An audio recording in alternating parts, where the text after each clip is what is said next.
Today is October 25th. Today's quote is entitled, "Don't hold it in." Just as we can hold inside our bodies toxic substances from medications, impure water, food with pesticides, etc., we can hold on to toxic emotions that pollute our bodies.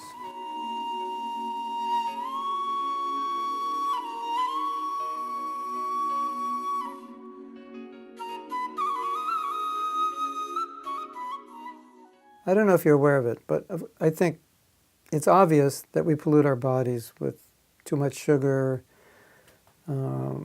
artificial sweeteners, pesticides on the food, preservatives, on and on. The list goes on. But a lot of times you find people who are not well and they eat a good diet because their thoughts and their emotions are toxic and it's polluting the body. And there's another thing that you may not be aware of. There may be things that they're holding inside that are suppressed, that need to come out or need to be fulfilled. So it's an Ayurvedic principle that if you have a certain nature, if you don't fulfill it, then it can make you sick. An example, someone maybe should be a grihasta, but they're holding and suppressing as brahmacharis. And it's having very negative effects on the physical level because they're suppressing a desire or a need and they can no longer suppress it and they're always thinking about it. And as you know, in the Gita, Krishna says, don't be a pretender by meditating on something that you're renouncing that you can't perfectly renounce yet.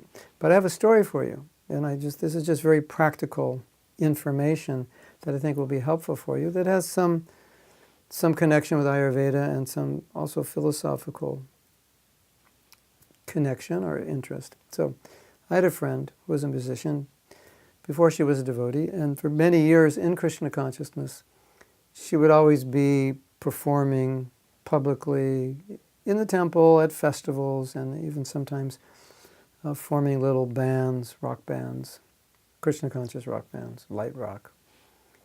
And then later she became temple president or in charge of a all-ladies preaching center.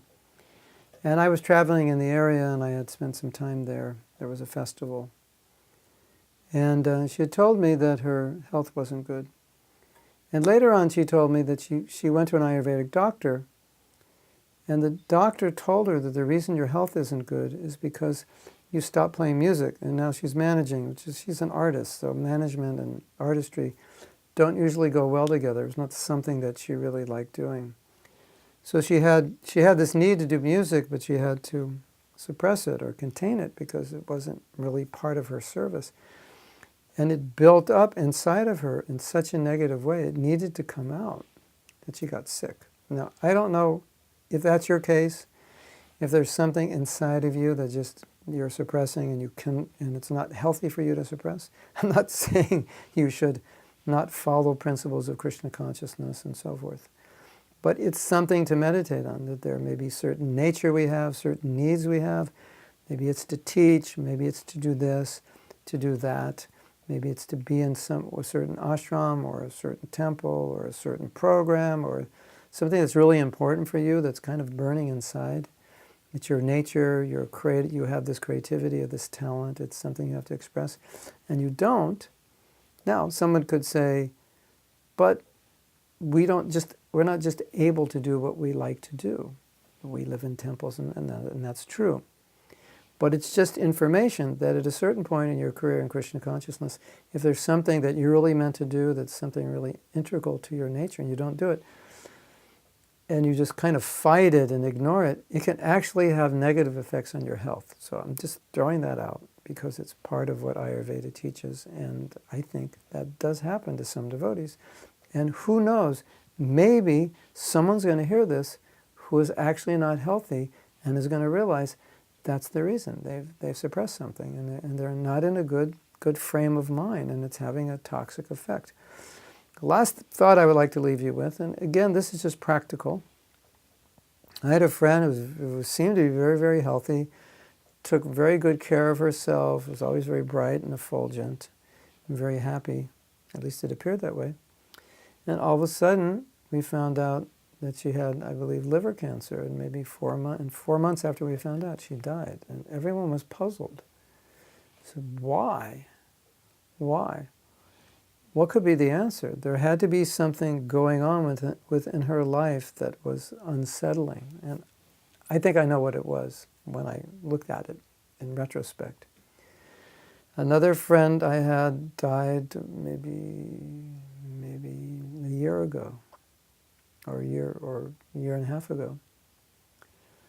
And in her last day, she said, she had cancer. She said, I know exactly why I got the cancer. I know the anxiety that I was experiencing that created this cancer. So there's a lot of information about our emotional and mental state affecting our physical body. Amazing amounts of information now that are coming out, and connections with how positive emotional states are actually preventing or curing diseases, and vice versa. So I just know something about this because we do research in regards to forgiveness and the curative effects of forgiveness, and the likelihood of certain diseases arising in people who are not forgiving. In fact, many people who have heart attacks will report a few hours before the heart attack they were very upset, very angry. So I think this is going to help some of you. I think some of you are going to relate to this, and those maybe who can't relate to it can just now think it's not just what I put in my body through my mouth. It's my emotional and mental state that can also toxify my body. And so then I could be very healthy in one area, good diet, exercise, but very unhealthy emotionally or mentally, and become very ill. And so Prabhupada said, first health, then sadhana, then service. So we want to preserve our health. So it's not just about what we put in our body or on our body, like the oils and so forth. A lot of things we put on our body, or soaps and creams, are full of toxins. It's also what we're putting in our mind and our emotional state. Low self-esteem is very bad for the health. People with low self-esteem often suffer many health issues. So just some thoughts for you to process. I'm not coming to any great conclusions, but I think a lot of you will be able to relate to this in relation to your own life and your own health. And use this information as you see fit, and if you like, you can do more research in this area, particularly if you feel inclined to study a certain area that you think relates to you.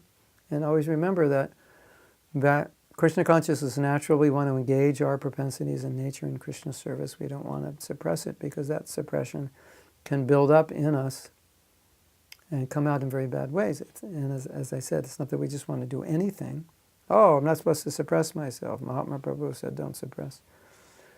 But we utilize that nature in Krishna's service.